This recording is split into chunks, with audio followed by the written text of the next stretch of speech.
महाराष्ट्रात आता देशी गायींची ओळख राजमाता गोमाता अशी असेल। भारतीय संस्कृती जपणाऱ्या देवाभाऊंच्या महायुती सरकारने हा मोलाचा निर्णय घेतला आहे। या संबंधीचा शासकीय अध्यादेश नुकताच जारी करण्यात आला आहे। महाराष्ट्रात देशी गायींच्या संख्येत वाढ करून त्यांचं संवर्धन करण्याच्या दृष्टीने देशी गायींच्या पालन पोषणासाठी पशुपालकांना प्रेरित करण्यासाठी हा महत्त्वाचा निर्णय घेण्यात आला आहे।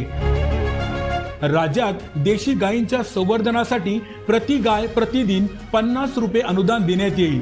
गोशाळांना अत्यल्प उत्पन्न असल्याने त्यांच्या मदतीसाठी हा निर्णय घेण्यात आला आहे। त्या देशी गायीचं संवर्धन झालं पाहिजे म्हणून हा दर्जा देण्यात आलेला आहे।